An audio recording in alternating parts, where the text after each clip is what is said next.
السلام علیکم ورحمۃ اللہ تعالی وبرکاتہ۔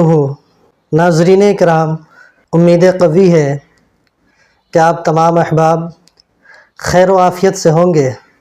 اللہ تعالی آپ سب کو ہمیشہ خوش رکھے، آباد رکھے۔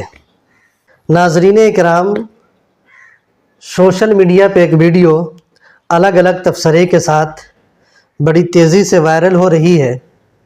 یقیناً آپ نے بھی اس ویڈیو کو دیکھا ہوگا، لیکن شاید آپ نے اس ویڈیو پہ وہ توجہ نہیں دی ہوگی جس توجہ کی ضرورت اس ویڈیو کو ہے۔ ہم اور آپ سب جانتے ہیں کہ کیسے پارلیمنٹ کے اندر وقف ایکٹ بل پیش کیا گیا، جس کے اندر نئے کچھ قانون بھی ایڈ کیے گئے۔ کتنی خوبصورتی کے ساتھ مسلمانوں کو گمراہ کرنے کی کوشش کی جا رہی ہے۔ جب آپ اس میں ایڈ کیے گئے نئے قانون کو پڑھیں گے تو آپ کو بات سمجھ میں آئے گی کیسے وقف کے ٹربیونل کو کمزور کرنے کی کوشش کی جا رہی ہے۔ یہ تو ہم سب جانتے ہیں کہ ہمارے اس وطن عزیز کے اندر سب سے زیادہ پراپرٹیز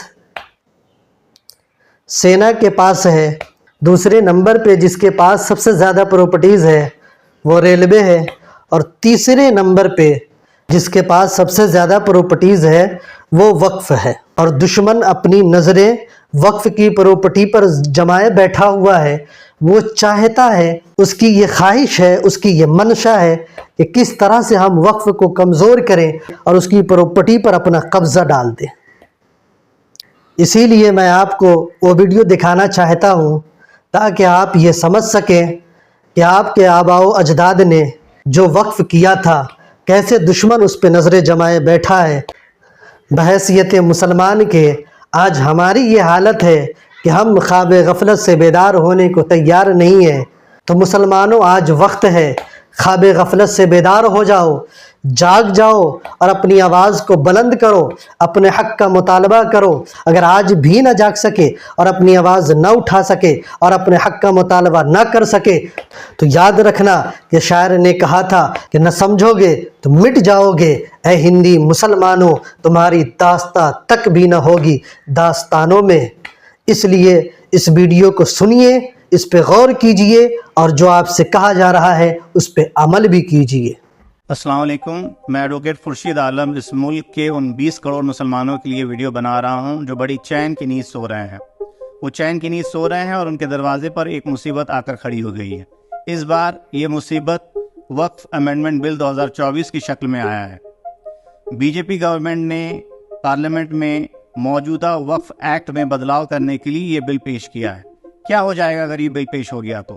کیا ہو جائے گا اگر یہ بل ایک قانون بن گیا تو؟ اگر یہ بل قانون بن جاتا ہے تو آپ یہ یقین کیجئے کہ مسلمانوں کی جو وقف جائیداد ہے، وقف اللہ، ایسی جائیداد جو ان کے پوروجوں نے اللہ کے راہ میں دے دیا، اس جائیداد سے، اس ملکیت سے لوگوں کا بھلا ہو، اس قوم کا بھلا ہو، اس دیش کا بھلا ہو، ایسے جائیداد پر سرکار کی نظر ہے۔ اس بل کے قانون بننے کے بعد ہماری ہزاروں لاکھوں مسجدیں، ہمارے خانقاہیں، ہمارے مدارس، ہماری قبرستانیں اور بہت سارے جو ملی تنظیمیں ہیں ان کی جائیداد کو آسانی سے سرکار ہڑپ لے گی۔ یہ پہلی بار نہیں ہے کہ بی جے پی کی کیندر سرکار نے مسلمانوں کو پریشان کرنے کے لیے ایک ایسا بل پیش کیا ہے۔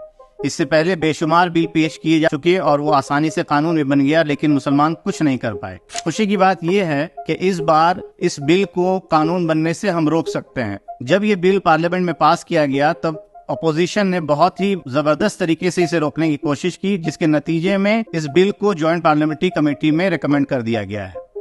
ایسا نہیں ہے کہ یہ بل قانون بننے سے رک گیا ہے، بلکہ ایک چھوٹا سا پاز لگا ہے۔ اب ہم اسے قانون بننے سے کیسے روک سکتے ہیں؟ ایسی صورت میں ایک عام آدمی کیا کر سکتا ہے؟ جس طریقے سے ڈیموکریسی میں ہر ایک ووٹ کی قیمت ہے، اسی طریقے سے اس پورے معاملے میں ہر ایک عام آدمی کی رائے کی قیمت ہے۔ جب اس بل کو جوائنٹ پارلیمنٹری کمیٹی کے سامنے پیش کیا گیا ہے تو جوائنٹ پارلیمنٹری کمیٹی نے عام آدمی سے رائے مانگی ہے۔ جو کام بھاجپا سرکار کو، بی جے پی گورنمنٹ کو پہلے کرنا چاہیے تھا، سارے اسٹیک ہولڈرز کی رائے لینی چاہیے تھی، جن کی وہ دعویٰ کرتے ہیں کہ ان کی بھلائی کے لیے بل لایا جا رہا ہے، حقیقت میں وہ ہماری جڑوں کو کاٹنے میں لگے ہوئے ہیں۔ ایسی صورت میں جب آپ کے سامنے ایک نوٹس آیا ہوا ہے